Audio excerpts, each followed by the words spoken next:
It sounds impossible today, almost like the plot of a political thriller. A corporation overthrowing governments, a fruit company wielding more influence than presidents, a boardroom deciding the fate of nations. But this wasn't fiction. This wasn't exaggeration. For decades across Latin America, the real struggle for power wasn't between parliaments and presidents. It was between presidents and the United Fruit Company, a corporation so wealthy, so politically connected, and so deeply tied to U.S. foreign policy that some countries resembled subsidiaries more than sovereign nations. If empire usually arrives under a flag, this one arrived under a logo. Welcome to the financial timeline, where money, power, and history collide. And nothing is ever as simple as it looks. To understand how a banana company reshaped nations, we go back to the late 19th century, the age of steamships and telegraph cables. Bananas were a new sensation in the US and Europe, exotic, cheap, and with massive marketing potential. But they had one problem. They spoiled fast. To profit, a company needed not just farmland, but ports, railroads, warehouses, ice-cooled ships, and compliant governments that would never interfere. Enter the United Fruit Company, formed in 1899. Within years, it became a titan. FCO didn't just grow bananas. It built the railroads, owned the ports, controlled the shipping fleets, and shaped the economies of Costa Rica, Honduras, Guatemala, and beyond. These countries had governments, but UFCO had power. In 1904, American writer O. Henry visited Honduras and watched a nation bent around the interests of foreign fruit companies. He coined a term that would define an era: Banana Republic. A country where sovereignty is fragile, where the state bends under corporate pressure, where the future is shaped not by citizens, but by a single export controlled by outsiders. The phrase stuck because it was accurate, and no corporation fitted better than United Fruit.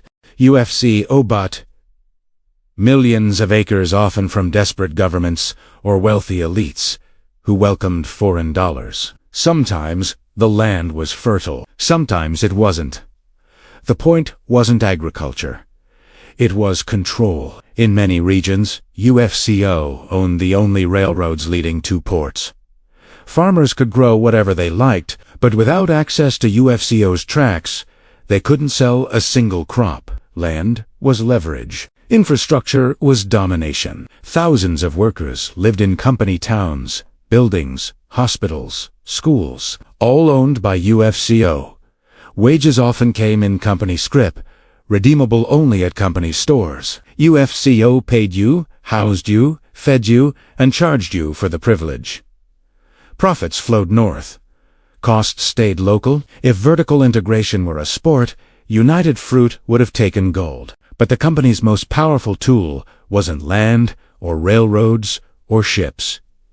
It was politics. In countries with fragile institutions, UFCO became the kingmaker, backing friendly presidents' funding campaigns, crushing unions lobbying for tax exemptions and land concessions. And when things got difficult, UFCO had something stronger than money: the U.S. government. In the early 20th century, the U.S. used the Monroe Doctrine to justify intervention anywhere American interests were threatened.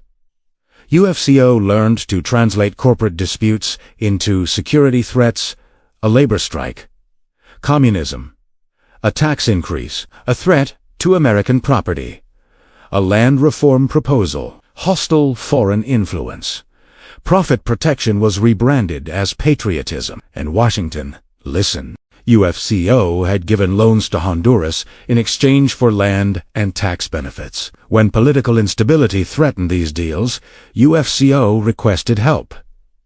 The U.S. sent warships and Marines. Officially, they protected American interests.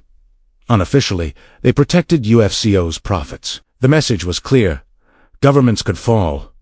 As long as United Fruit did not, everything escalated in Guatemala. UFCO owned vast amounts of land, much of it unused, but declared it worthless to avoid taxes. When President Jacobo Arbenz introduced land reform to give idle land to poor farmers, he did something outrageous.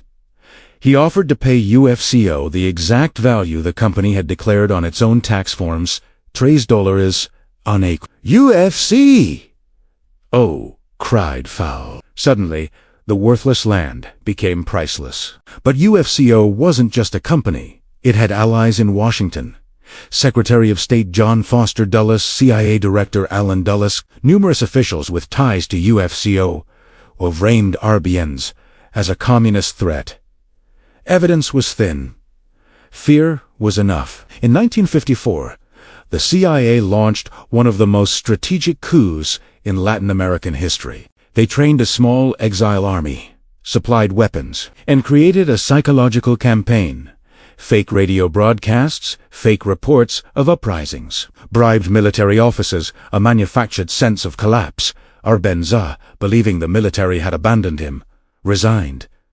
A US-friendly regime took over. Land reform was reversed. UFCO was protected, and Guatemala entered a civil conflict that would kill over 200,000 people. For UFCO, it was a business victory. For Guatemala, a national tragedy. Guatemala wasn't unique. In Colombia, a UFCO-backed crackdown in 1928 led to the Santa Marta massacre, where striking workers were shot by the army. In Honduras, Costa Rica, Panama, and Nicaragua, UFCO became a state within a state owning ports, telegraphs, and transportation networks. At its peak, the company earned the nickname El Pulpo, the octopus, because its tentacles reached everywhere. Western textbooks mention little of this. To many Americans, UFCO is just an old fruit company, but in Latin America, it is remembered as a force that shaped borders, economies, migration, and politics. And the legacy lives on. Corporations no longer overthrow governments with private armies, but they influence policy with supply chains, lobbying, finance, and technological dominance. The tools changed. The incentives didn't. The story of the banana republics isn't about bananas. It's about power, about sovereignty, about what happens when economic influence outgrows political authority. It raises a question as urgent today as it was in 1954, who really governs the state, or the interests that fund it? History doesn't repeat, but the incentives do, and unless we understand how money once moved nations like chess pieces, we won't recognize the next manipulation until the game is already lost. If this opened your eyes, hit subscribe. History has the answers. I'll show you where to look.